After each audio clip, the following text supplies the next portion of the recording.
Chapter 10. 3 days later. Natalie. Knock, knock, knock. I put the rental movie on pause and get up from the bed, frowning at just how loud the knock was. Room service? They're usually a lot quieter. I straighten my pajamas just in case it's Clay, run a hand through my hair, and then head to the door.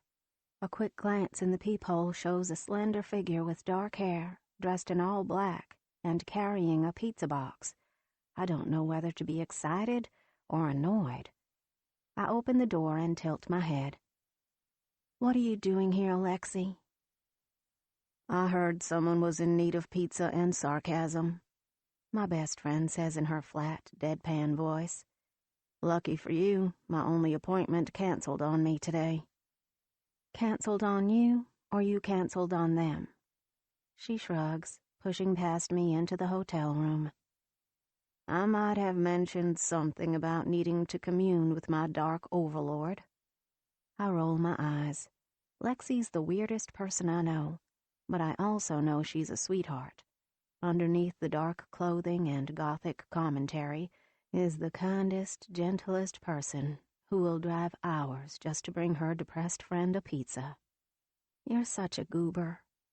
"Don't ruin my reputation as a minion of evil," she says, setting the pizza down and then curling her legs under her on the couch.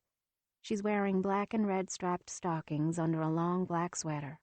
Unusual wear given that it's summer in Texas, but that's Lexi for you. "How are you doing? I'm worried about you." She sticks her lower lip out. "You make me sad, and you know I don't like human emotions." I can't help but smile at her commentary.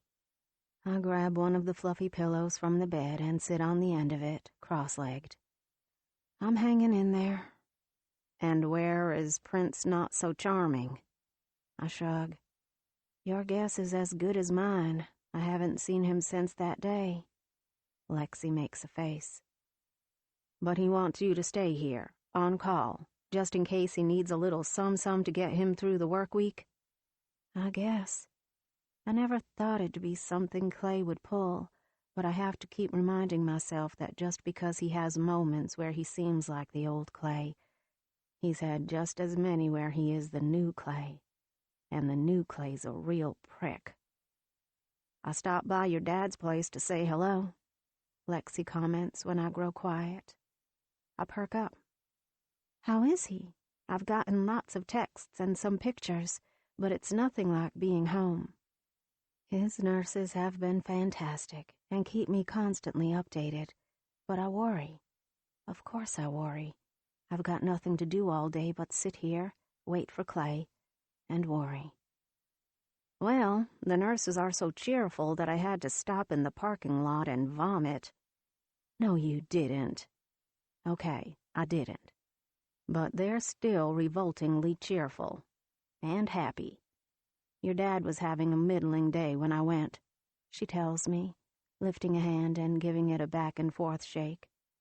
"Thought he was in a movie, but having a great time reading lines in a script with the nurses. They love him, by the way. Everyone was so happy it made me wish a tapeworm on them." She gives a little nod to punctuate her weird comment. "I'm glad," I say softly. "I really am. As long as Dad's happy, I don't mind that he's living in the past. The happy part is what's important." "How did the place look?" "Completely different," Lexi admits. "The parking lot is roped off because it's being poured. The outside of the house is completely repainted, and the roof is being redone. There's people everywhere updating everything. It all looks brand new." Lexi narrows her eyes. "I hated it." I snort. "You hated it because it looked good?" "And cheerful. So cheerful. You know I hate cheer." My lips twitch. "Which is why you decided to become a yoga instructor." "Of course. Have you heard the cries of pain people make when I tell them to get into pigeon pose? It brings joy to my black, shriveled soul." She mock shivers. "You're weird." "Thank you." Lexi gestures at the pizza. Eat some of the carbohydrates I brought you. I'd say it's good for you, but we both know I'm lying. I get up from the bed and take a slice of pizza. Thanks for coming by. What are friends for? Besides, the moment you told me where you were staying, I wanted to come. Rumor has it that the 14th floor is haunted. Her eyes gleam. Want to switch rooms to the 14th floor? Nope. I move back to the bed with my pizza slice. I'm staying here, just like the jerk told me to. Lexi sighs dramatically and gets a slice of pizza for herself, then folds her legs gracefully in a cross-legged pose until the soles of her feet are turned to the ceiling. She's so graceful. I'd be jealous if I didn't adore her so much, weirdness and all. So, you're still obeying all the rules he gave you? That's no fun. I don't have much of a choice. The pizza's cold and greasy, but I don't care. I take a bite anyhow. He's paying for so much stuff that it makes my head spin. I don't get the right to complain about anything.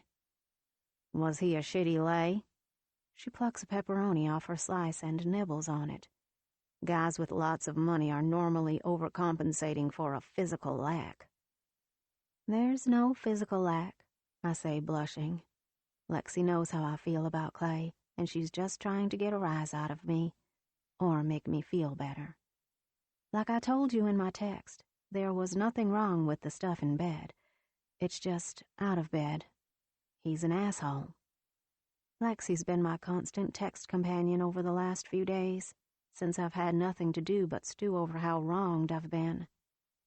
It's entirely possible that he's not gifted with a silver tongue like yours truly, Lexi says. Maybe he put his foot in his mouth and now feels too embarrassed to show up and apologize. Now I think you're giving him too much credit, I tell her wryly. I've been trying to figure him out for days, and I can't. The room's paid up, and the staff are under instruction that I can have anything I want, and it'll just be charged to the room, so he must be coming back. Anything? Charged to the room?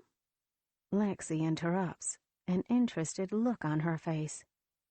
Before you say it, we're not getting strippers, Lexi. She pouts. But think of the delicious irony. I don't want to think about irony or strippers. I just want Clay to come back and set me free. I stare down at my half-eaten slice of pizza. I'm not hungry. Normally, I try to eat my feelings about my dad and my situation, but lately I haven't had any appetite at all. This situation with Clay has me feeling lower than low, and helpless. So helpless. Do you really want to be set free? Lexi asks me. Or do you want him to come back and bone you to death if he promises not to speak anymore? Good question. I can't deny that I have been thinking about the sex constantly, because, okay, the sex was great. I'm sad we didn't get to have sex again. I'm sad that now I'm constantly thinking about Clay and the way his body felt over mine, or that nudge I felt just before his cock sank into me. But I also can't deny that he's hurt my feelings, badly, and just disappearing for days on end? Who does that? What am I supposed to think? Did I do something wrong? He said I didn't, and that he enjoyed himself. But he's also left and hasn't returned, hasn't texted, hasn't called. Right now, I feel like discarded trash. You know what this calls for? Lexi announces, interrupting my thoughts. A Kardashians marathon? I tease. The horrified look she gives me is worth it. I was thinking more like ghost hunters, and then after midnight, we can go up to the 14th floor and see if we can commune with spirits. Or we can just watch alien encounters and eat pizza and talk about what a terrible person Clay is, and I'll go into great detail about how miserable he made me. I tried to give her a brave smile, but I feel like crying all over again. I shouldn't be this affected by a day or two spent with Clay Price. But I am. I'm utterly miserable. She unfolds her legs from the couch and moves to my side. Her arm goes around my shoulders. Oh, Natalie, you know I like everyone's misery but yours. I rest my head on her shoulder. Thanks, Lex. Of course, she says, patting my head like I'm a dog. Let's compromise. We'll stay in and watch The Bachelor and question everyone's life choices. I chuckled despite my unhappiness. Sounds like a plan. Clay. What's crawled up your ass? Seth grabs a beer from my fridge and plops down on the ramshackle couch in the living room of my single-wide. Ever since Boone got married and tore down his trailer, mine's become the unofficial meeting spot of all our brothers.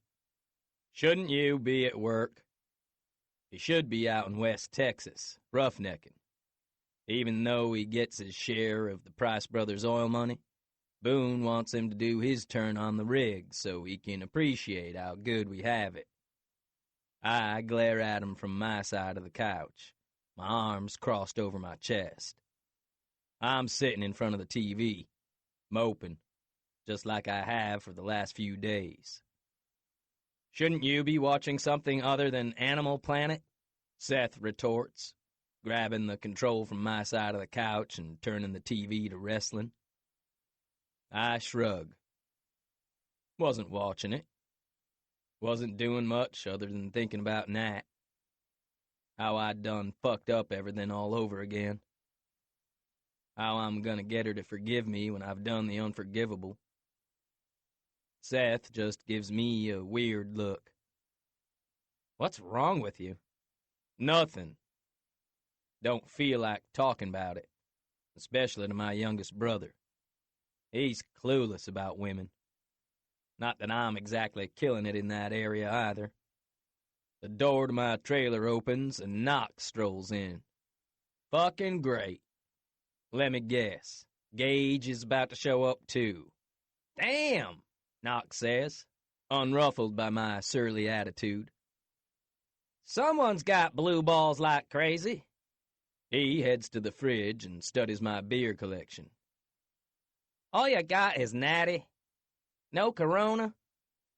I got the last one, Seth says, taking a swig of his beer in triumph. Knox comes over and grabs it out of Seth's hand, and then the two start wrestling over the damn bottle. Normally I'd join in for a bit of horseplay and noogie Seth on the head a few times, but it don't appeal to me much today. Not much does. I just glare at the two of them. Ain't y'all got somewhere else to be? They stop and stare at me like I've grown another head. I think our brother's sick, Seth says. This ain't like him. Knox just gives me a knowing smile.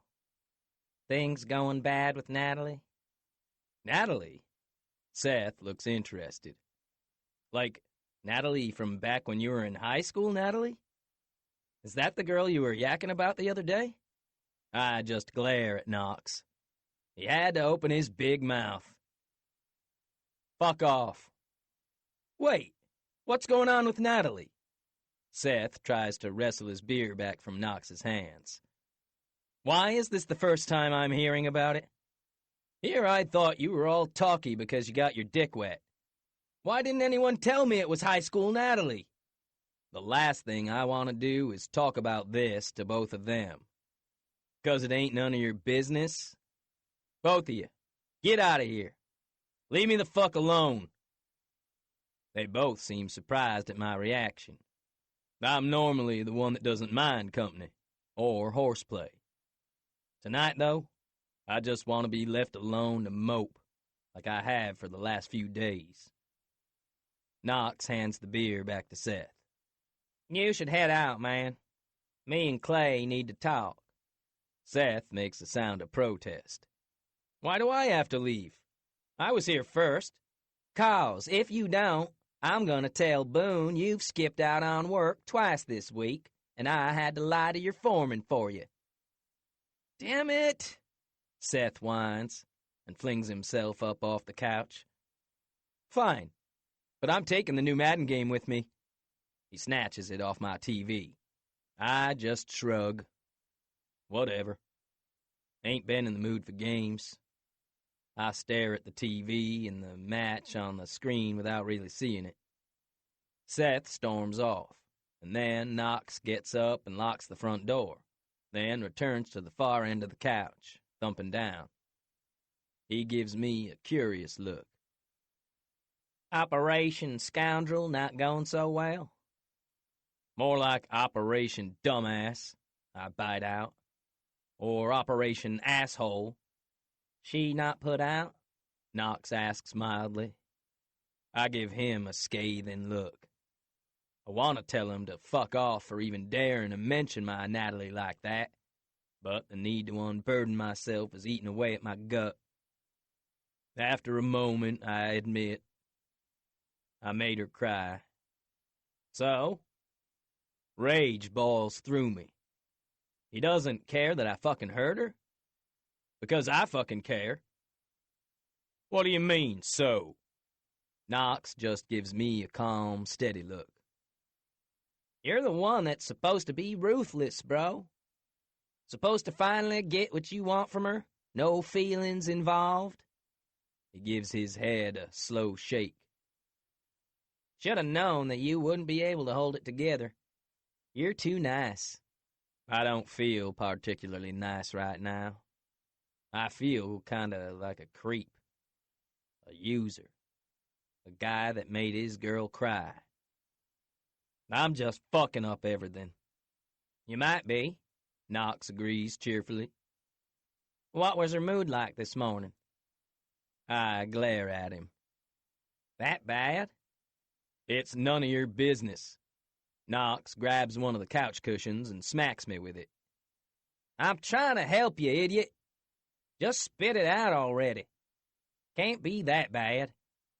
I clench my jaw and snag the cushion when he hits me with it, and then I throw it across the room. I don't know what her mood was like this morning, I admit. Or yesterday morning. I've been avoiding her for 3 days. Ever since I snapped my jaw, going silent. Doesn't feel right talking about sex with Natalie in front of Knox. That shit's private. My brother's silent. I glance over at him and he's staring at me with wide eyes. You haven't seen her in 3 days? No, I admit gruffly. And the last time you saw her, you made her cry? I nod, silent. I ain't proud. I just want to know how to fix it. Was it something you said? When I glare at him, he chuckles. Never mind. Of course it was. So how come you haven't seen her in 3 days? I scrub at my face with my hand. I don't know. Didn't want to look at her and see the hurt in her eyes. Thought it might be best if I left her alone. I'm pretty sure abandoning a chick after you nailed her isn't gonna make things better, Knox says in a mild voice. In fact, I'm pretty sure it's gonna make it worse. Well, what the fuck else am I supposed to do? You try apologizing? He asks. I'm silent. Because no, I didn't try apologizing. Didn't seem right. I'm sorry I stuck my dick in you and we both enjoyed it until you didn't. I just up and left. And told her not to leave because I hadn't finished with her yet. Yeah, I think I'm fucking this up good. Ugh. I screwed up, I admit to Knox. Figure at this point, if I just say sorry, it's gonna piss her off more. So you're just gonna keep ignoring her? His eyebrows go up. Can I just go on record saying that this is a bad idea? I'm sure he ain't wrong. I don't know how to fix this shit. Depends on how you want it fixed. What do you want from her? Just a bit of pussy now and then? You already got that? I'm silent, rubbing my knuckles as I think. There's no encouraging message written there today. If I did, it'd be an S for stupid instead of scoundrel. Right now, I'm feeling plenty stupid. I don't got a lot of experience on how to keep a girl happy. I'm clearly terrible at it. I want her to smile when I touch her instead of crying. You want her to be in love with you, Knox says bluntly. Thought there weren't gonna be any emotions attached in this scenario. I scrub my beard with my hand. Even that small movement makes me think about how my beard rubbed her face raw. It's like everything I do is totally thoughtless and fucks her up. Man, I am such an ass. That was before I saw her again. I think I'm still in love with her, Knox. I just want her to be happy. I want her back. Thought I was mad at her for all that shit 7 years ago, but I think I just want her. You got her. You paid her to be yours. The thought makes my gut clench. I don't want her like that. How do you want her, then? I want her smiling and willing. I want her to love me. I want her eyes to get soft when she looks at me, and I want her to curl up against me when she's sleepy. I want my hand on her knee as we have dinner. I want her laughter. I want her everything. Not forced to be with me, I say softly. I want her to be with me because she wants to be there. Knox snorts. Then romance her, you dumbass. Don't think I can unring that bell, I tell him flatly. I screwed up any chance I had of romancing her with this whole pay her to be my assistant thing. It was a dumb fucking idea. It's not a dumb idea, Knox insists. You're just going about it like a dummy. I scowl at him. It's true. The assistant thing just gets you in the door. Means she has to listen to you. Doesn't mean you own her. Now that you got her and she has to listen to you, now you turn on the charm. Being a scoundrel doesn't mean being a dick. It just means being a little unscrupulous now and then to get her to pay attention. She's paying attention now, so now you can lay on the charm. He crosses his arms over his chest and looks smug.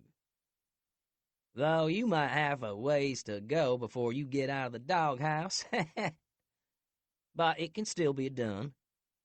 You just need to lay it on thick.